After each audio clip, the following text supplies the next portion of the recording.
Speaking of strikes, obviously France's pension reform is continuing. New day of strike action planned for Tuesday. More on those talks today, though. Let's bring in France 20. One of the most confusing aspects of this French protest movement is that, like, obviously the Frenchmen protest all the time. Okay, it's like a bit of a meme at this point. Even though, more power to them. It's great. I love it. Wonderful. One thing that I do find really odd. One thing that I do find really strange is that, like, the American media rarely ever covers this shit. Like, they don't. Like, the BBC covers Germany, France, obviously from the perspective of the governments and against the interest of labor. But it's odd that America rarely ever covers what is going on in France and the protests in France. I wonder what the reason for that is. 24 senior reporter Catherine Norris-Trent, who's at the Élysée Presidential Palace. Catherine, first of all, talk us through the focus of these meetings today. Are they just trying to find a way out? Hi there, Jeannie. That's right. Emmanuel Macron is trying to forge a way forward because things are still at loggerheads here in France over this highly controversial pensions reform, which has now passed Parliament, albeit rammed through using that constitutional tool, the 49-3. And we saw the violence and the... It's like the entire world is on fire. Israeli people are protesting the far-right government in Israel. People are protesting for pension reform in France, rioting in the fucking streets. People are rioting, not rioting, but doing general strikes in Germany for additional benefits and compensation. Meanwhile, in America, we're like, oh, what happened? Is there another mass shooter? Let's take a look at the mass shooting. Here's another mass shooter, and we will forget about it in approximately 12 and a half hours. At least British media covers it. American media hates labor movements so much they don't even care to report on it. I've talked about this before with respect to, like, British media and its coverage of labor movements versus America. I think in America, we don't even have labor beat reporters for the most part. Like, very rarely have they been utilized because labor has been so effectively dismantled.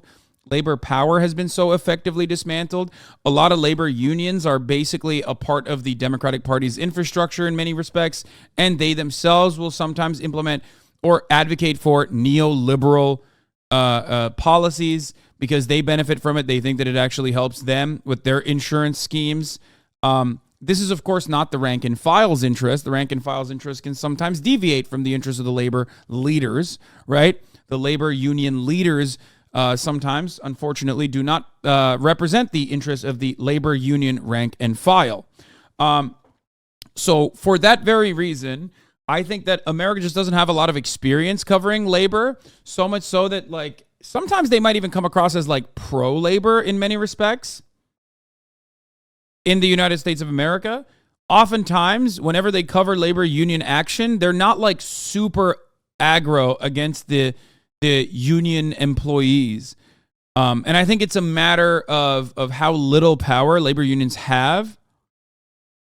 You know what I mean? In comparison to, like, in the UK, where they have relentless, since Thatcher, and even before that, but definitely since Thatcher, relentless and endless amounts of coverage to labor unions being awful and bad for the economy and being selfish and lazy and not wanting to work hard and blah, blah, blah, blah, blah. Does that make sense? Legacy union leadership outside of the new TDU Teamster leadership, they are all business unionists. They don't give a fuck about the militant labor. They are indeed they're very opposed. Yes, there's a lot of nepotism that goes on inside of unions as well, especially some of the most powerful unions. I am of the mindset always, whenever people say, Hasan, unions are corrupt, what do you have to say to that? I always say, listen,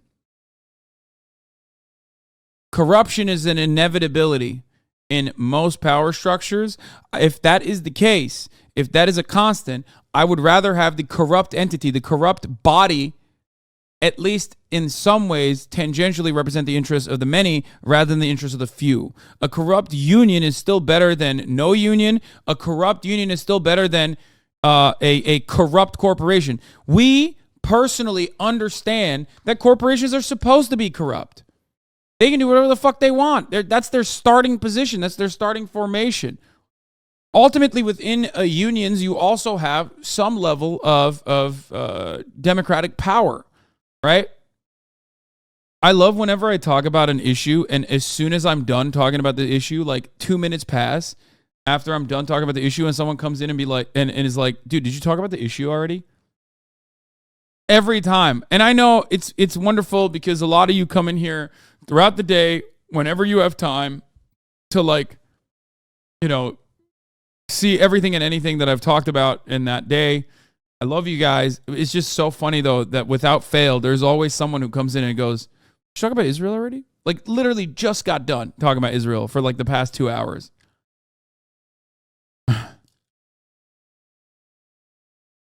My favorite, of course, is when I'm talking about something, and while I'm in the process of talking about something, someone comes in and goes, "Are you talking about the French? Have you talked about the French pension reform?" Or, no, my actual favorite, "Why are you turning a blind eye to the French pension reform?" Like, while it's on fucking screen.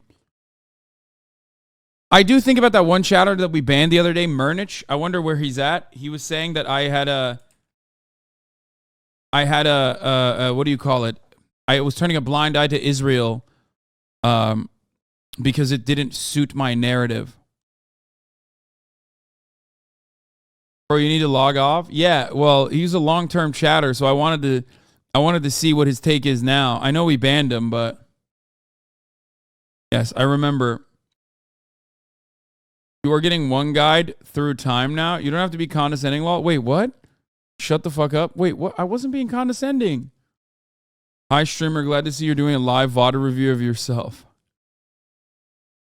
Okay, let's continue. Anger on the streets of France last week. So today, here at the Elysee Palace, Emmanuel Macron will be hosting his Prime Minister, Elisabeth Borne, and members of his own party, ministers and leading figures in Parliament, to try and look at an action plan to see what they can do to go forward and get out of this crisis, really, in French politics. It's hard, though, to know what their action plan can do to appease France's trade unions and those protest movements who say that they do not intend on backing down. And Emmanuel Macron has signalled in the past that he doesn't want to back down on these pension plans to raise the retirement age from 62 to 64. Some are suggesting in the opposition that the plan should be put on hold for maybe 6 months or something to look at ways in which they could be watered down to try and bring people on board. But they're already going through a constitutional process. Famously, there's no mechanism of like feeding into the retirement pension programs, like other than just increasing the age. That's just how it works. I mean, even I don't know anything about the French economy.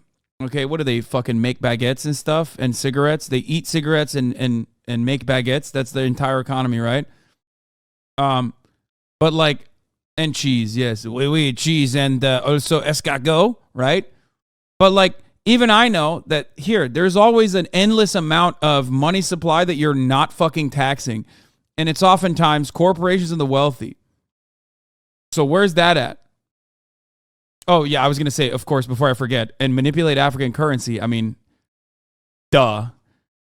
The French economy revolves around eating cigarettes, selling baguettes, and manipulating African currency. So there is that, before I forget, of course. Africa has currency. African nations do have currency. Some of their central banks are in France. I wonder why. It's odd when you think about it. Macron raised the military spending by a third. Maybe they can start with some budget cuts there. Yeah. You know what's funny about that, by the way? He's still getting lapped by the United States of America. Suck my dick, Macron. Stop trying to make fucking nuclear submarines, bitch. That's our shit, dumbass. And guess what happened, dude? Australia, a bunch of fucking fake friends said, no, mate, we're not taking your fucking submarines. We're taking the American submarines. Suck my fucking dick. Suck my fucking willy, mate. What happened? What happened to Macron? He said, "Oh, no. We will leave NATO. How dare you not use our nuclear submarine? How dare you use American nuclear submarine instead? Fuck you. Merde." That's what you said. Stop spending your fucking money on the military. What are you doing? You're not going to fucking, you are not going to colonize Libya, okay? Stop. Focus on your own goddamn country. You're a European social democracy. Leave the imperialism to America. That's literally what they do. That's why we don't have healthcare in this country, because we do the imperialism for you. The entire purpose of living in a fucking European social democracy is like relegating the responsibility of empire to the United States of America, where all of us fat fucking pigs are dying here because we can't have social safety nets because we're spending all of our money on fucking destroying the global south. Stop trying to be America. You are not him. Sorry. You're not that guy, pal. I mean, but that's literally true, by the way. And it's not just me who says this. Steven Crowder says it all the time. He just thinks it's a positive. I think it's a negative. You know what I mean? Like right-wingers say that all the time. They're like, you have relegated national security at the international level to the United States of America. You know what I mean? It's like, why the fuck do you need any military power, dude? Why? What are you going to do? Duke it out with Turkey and Libya? Is that what you want to do? Stupid. Stop. Anyway.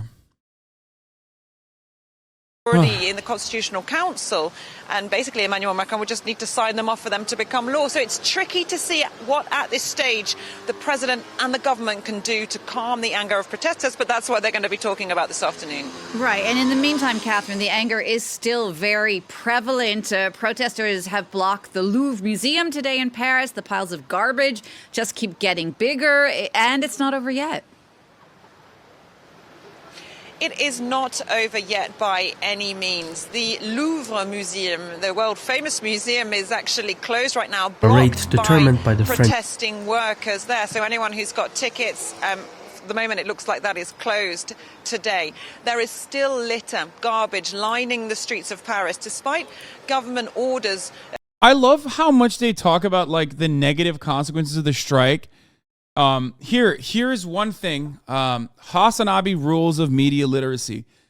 If your media is not telling you that the strike could be ended by those in power, whether it be the government or those in power in this situation, or the strike could be ended by those who own the means of production, the capital owners, they're lying to you. There's two sides to a strike, always, okay? You have the labor side that's doing the strike, and you have the other side, the capital owning strike, the capital owning side that could also end the strike. How could they end that strike? Not by hiring scabs, of course, but by listening to the demands, oftentimes are reasonable demands, by the way, listening to the demands of the striking workers and turning around and conceding to those demands and offering it to them. That's the whole purpose of a strike.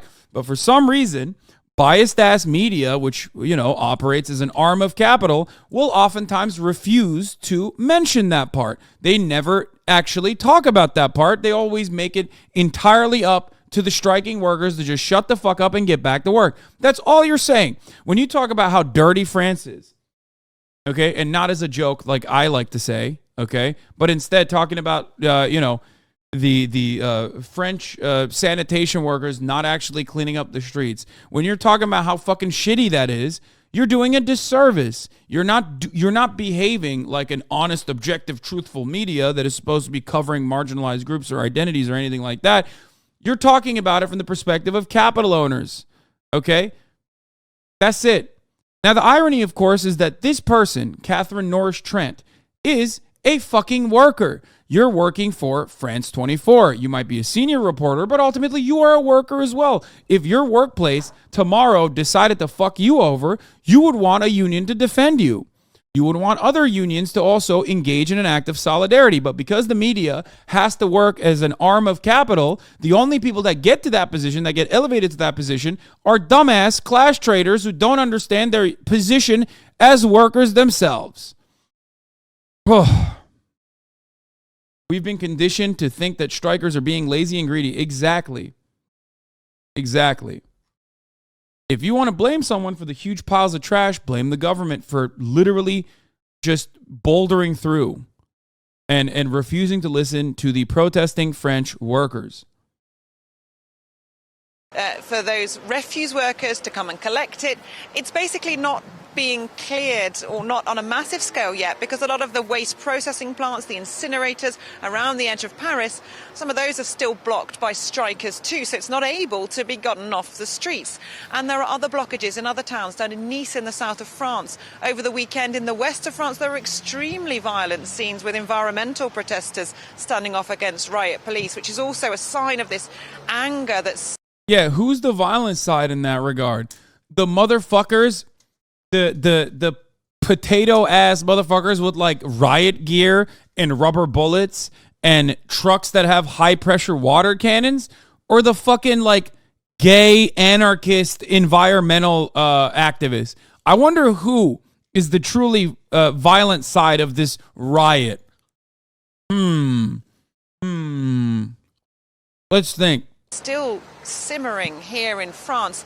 And of course, tomorrow, the 28th of March, there's a 10th massive day of strikes and protests called across France. And everyone really is bracing for further violent scenes and confrontations there. Catherine, thank you for that. France 24's Catherine Norris-Trent. Fundraising to help strikers is paying off in France.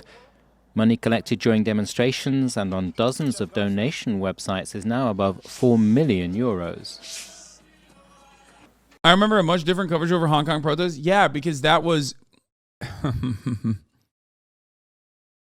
Yes, because that's what America likes, okay? There's a difference. America hates genuine labor movements, but they also don't like China. That's it. That is precisely the reason why.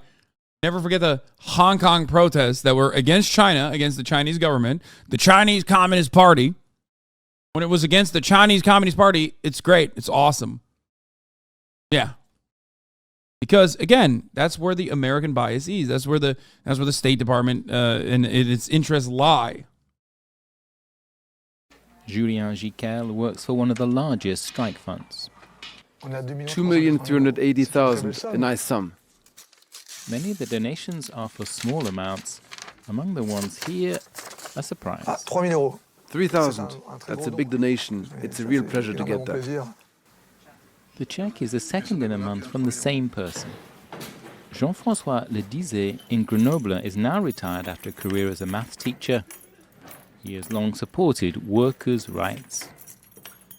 Long live the strikes. Share wealth, not misery. That's also at stake now. He has a pension of 1,800 euros a month and sees worker solidarity as a duty. I cannot strike, so my way of supporting the strike movement is to back it with money. I made 2 donations because I saw the strike was continuing, and if it continues further, I could give This again. is awesome. The money goes directly to strikers. These union workers in Versailles have received tens of thousands of euros. At the Montparnasse railway station in Paris, there's money too in the coffers to support the strikers. It gives the strike momentum. It gives us energy and courage to vote to continue. Donations appear to have increased since the government used Article 493 of the Constitution to force pension reform through Parliament. Elon Musk reported plan to build a utopia. Worker town fires up locals. That's awesome. I love that. Before we move on, though, France secretly owns 14 countries. Let's take a look. French Treasury. The issue at stake is the apex of French policymaking, the CFA franc. Using it, France controls the monetary sovereignty of 14 nations, making up nearly 200 million. Remember what I told you about how, you know, this is one of the leading economies of France. People. These countries include Benin, Burkina Faso, Cameroon, Chad, Congo, Equatorial Guinea, Gabon, Guinea-Bissau, Ivory Coast, Mali, Niger, Senegal, Togo, and the Central African Republic. And while these nations have a seat at the United Nations and wave their independent flags, it is only the face of... I know the super secret 15th, but I'm not telling you. Dude, what the fuck? Tell us. What the fuck, dude? Yo! That's messed up, dude. That's messed up. Imperialism that has changed. The conduct of business has largely remained the same. The big difference is that imperialism used to be spread through tanks. Nowadays, it comes through banks. Well, that's just, part and parcel for European neo-colonialism. 15th is Louisiana.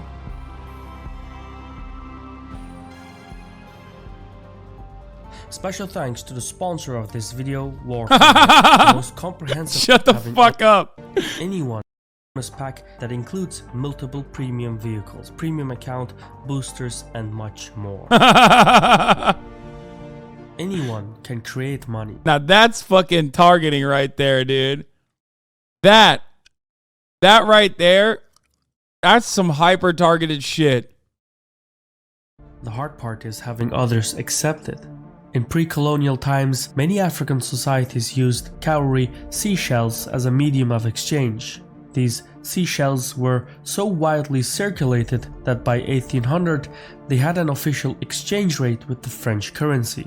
But as the French Empire colonized deeper into Africa, Paris sought to monopolize these circuits of production and trade. Taxes were demanded in francs, and armed troops were sent to markets, forcing merchants to accept French currency. From the 1930s onwards, France came to dominate the money supply in French-speaking Africa. With new power came new extrajudicial perks. Paris gained access to African labor and raw materials at sub-market prices, while finished goods were sold back to Africa at above-market prices. French neo-colonialism was so intrusive, so ruthless, so unique that it earned a name of its own, France-Afrique. Following World War II, however, things changed. Paris joined the Bretton Woods. Another thing that's suspect is when French racists say they're against this practice, they will oftentimes give the game away, where they are not actually against the practice itself. They're just against the secondary consequence of that, which is immigration into France. They don't like when black people come into France as a consequence of this ongoing exploitation. System, and as a result, the French franc was devalued to set a fixed exchange rate with the US dollar. These fiscal reforms were taking place at a time when Africa was decolonizing itself. A weaker currency only added fuel to the fire. So, to hold on to its African holdings, France conjured a new currency in 1945 called the CFA franc and forced its colonies to adopt it. Initially, the CFA franc was pegged to its French counterpart at a rate of 1.7 to 1, but in 1948 it was increased to 2 to 1. By overvaluing the CFA franc, Paris maintained its economic advantage while crushing Africa's export competitiveness. So in a way, France built its post-war recovery partially to a wealth transfer from Africa. Even so, the most effective forms of control are those that are invisible. Recognizing this in 1958, France hijacked authentic decolonization by installing local collaborators and Macron calls Russia one of the last imperial colonial powers on Africa visit. France has assassinated 22 African presidents since 1963. Here's a list of African presidents who have been assassinated by France since 1963. Okay, I need to see this list. This list seems a little insane. I don't know if it's like... I don't know if it's... 22 seems like a bit of a... 22 seems like a bit of an embellishment. It might be, but I think they're giving up a little bit to the CIA. Like they're kind of taking CIA credit a little bit, it seems. You know what I mean? What the fuck is what is this? Tajamo? I feel like if I look through this list, which we can take a look at afterwards, but I feel like if I look through this list, there's going to be a lot of like CIA doing like heavy lifting, and then France taking credit for it. You know what I mean? Does that make sense? Just like when they talk about when they get some of their some of the people that they offer dual citizenship to be French instead of an African nation of origin when they're winning World Cups. But of course, when they're not winning World Cups, then they're immigrants, and not welcome, that kind of thing. Granting them statehood. These collaborators became the custodians of France's neo-colonial empire by maintaining the Franc zone and French military bases. Only Guinea turned down the offer. Its leader, Sékou Touré, declared that his people preferred being poor in freedom than rich in slavery. Guinea thus rejected the CFA franc, seeking to develop its own currency. France felt it needed to make an example of Guinea, so it cut pensions to war veterans, dismantled Guinea's power grid, and then attempted to block its UN membership. France went as far as to induce hyperinflation by flooding the country with counterfeit bills, all the while funding armed anti-government resistance. Yeah, it got pretty crazy. America shit. The plan ultimately failed to dislodge Sékou Touré, but Guinea's economy never fully recovered. Likewise, when Togo had a change of heart and sought to ditch the CFA franc, France made another example, this time without loose ends. Togo's leader, Sylvanus Olympio, was assassinated in January 1963. French involvement is suspected, but official records remain conveniently closed. Of itself, further attempts to conceal French imperialism followed. The CFA franc was split into two currencies covering the Central and West African states. By the mid-1970s, their respective central banks were Africanized and moved to Yaoundé and Dakar. Though local Africans staffed these institutions, there were no fundamental policy changes, and France Stop downplaying European neocolonialism. We literally came up with this shit. True. You are right. I'm just talking to an American audience for the most part. That's why I'm using that example. Does that make sense? Like I'm talking to a lot of Americans who understand this on American terms, which is why I'm explaining it by saying like they're doing America shit. Retained veto power over partially because like we kind of perfected it. You know what I mean? Governing statures. This included a requirement that member states deposit half their exchange reserves at the French treasury plus another 20% for financial liabilities, meaning member states retained access only to 30% of their money. Moreover, all foreign exchange conversions were to pass through the French treasury. The way this fiscal policy works is by operations accounts. These are special accounts held at the French treasury. The denominations are in euros, but when accounts are in credit, the African central banks effectively place their foreign exchange reserves at France's disposal. But when the central banks' accounts are in debit, they are obligated to pay interest to the French treasury. In other words, CFA... They're so helpful, dude. I mean, the underpinning of this is like obviously like military action, continued oppression, but the continuation of such debtor capitalist imperialism is basically saying like, oh well, these African nations can't control their own currencies. I mean, we got to do it for them. You know what I mean? And of course, they're going to pay us a little bit of a price for us to be able to do such a thing. Member states pay France to hold on to their money. Even more unsettling, no one knows what France does with the money. The French treasury does not disclose this information even to CFA franc nations. So it wouldn't be out of the ordinary if France were to reinvest African funding for French profit. However, one looks at it, the CFA scheme is an effective moneymaker for France, and French businesses benefit as much as the French treasury. More specifically, France doesn't need to draw on its foreign exchange reserves for African imports. Dozens of French multinationals are present in Africa, including Total Energies, Areva, and Vinci. Africa also grants France access to strategic resources like uranium, which is indispensable for France's nuclear energy sector, meeting 3/4 of French energy needs. Meanwhile, Gabon is a source of crude oil, Mauritania delivers iron ore, while Togo and Benin provide agricultural commodities. Additionally, the icing on the cake, French national Vincent Bolloré owns most of West Africa's major ports. It is thus not by incident that former French President Jacques Chirac once stated that much of the money in French banks comes precisely from exploiting Africa, and that France would lose its global standing without its African empire.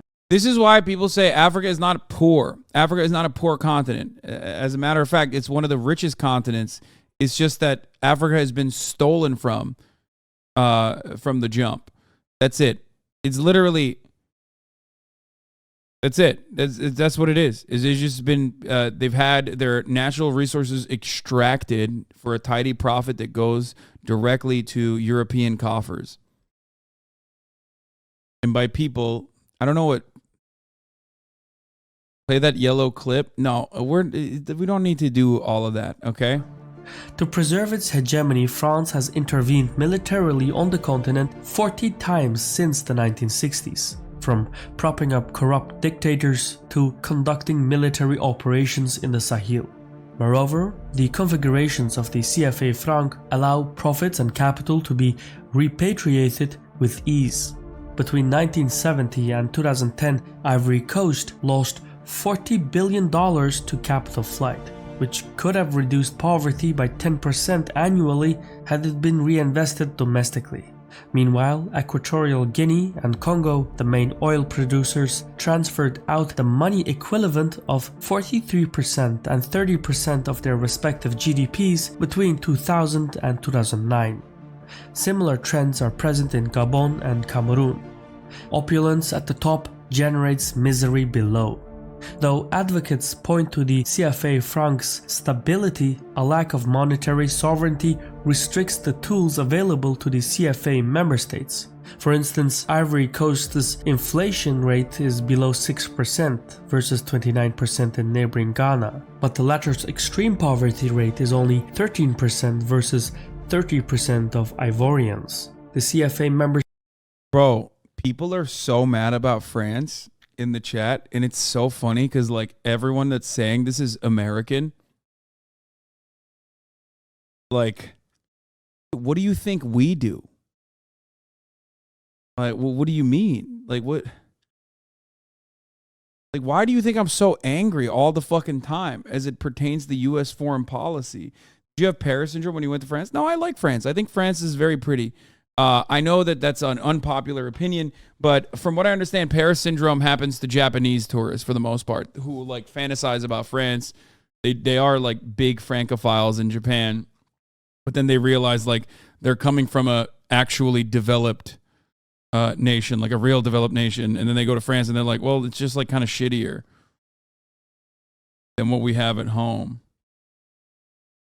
States also lag behind other African states growth-wise. Some are even going backwards. Ivory Coast's real GDP per capita is 1/3 lower than in 1978. In 2016, Senegal was at its 1960 level. Meanwhile, Cameroon, Congo, and Gabon have not topped their respective peaks of 1986, 1984, and 1976. This means these countries have had little to no real economic growth in decades. But change... Japan is more developed than France. The people work 80-hour weeks and only get paid like 60 of those hours. My guy, come on. I mean, I wasn't talking about like labor rights at all, as a matter of fact. I was simply talking about like infrastructure. The reason why I find France to be fun and lovely is because I live in the United States of America.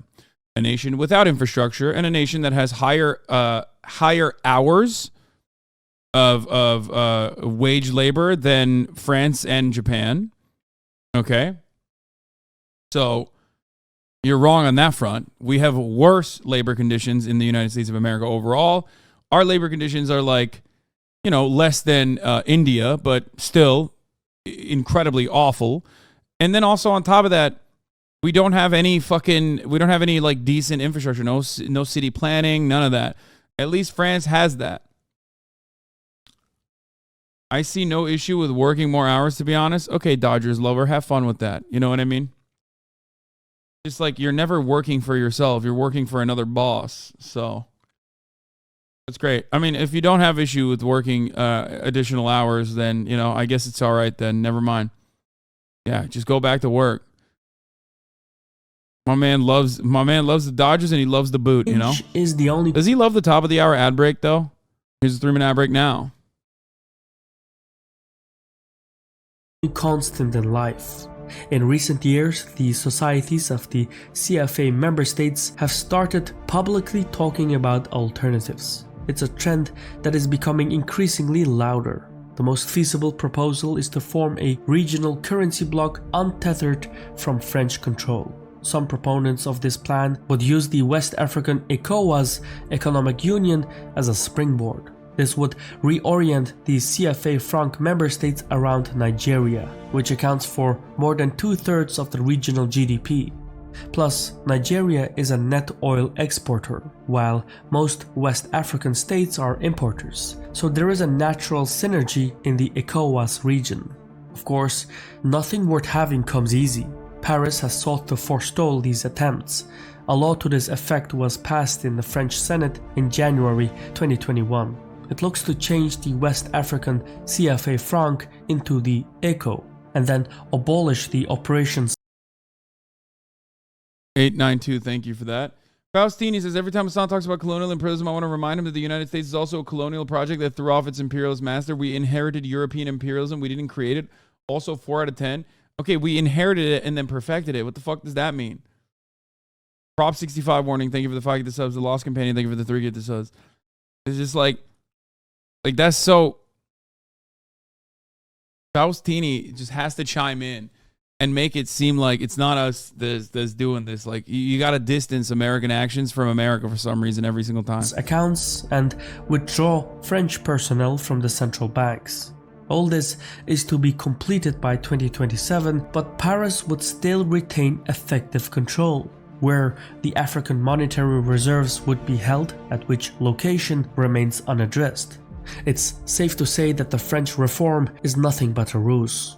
Ultimately, the best solution may be for the individual states to have their own central banks and currencies fixed to a common regional unit at an adjustable rate. This would give monetary sovereignty to 14 nations, or nearly 200 million people. But many still fear crossing swords with France, and for good reasons. So, any attempts to break away from French hegemony would require a joint effort across the CFA franc zone. Most of all, the African collaborating elites who benefit from the system would need to be sidelined and replaced by lawmakers prepared to embark on a path of self-directed development.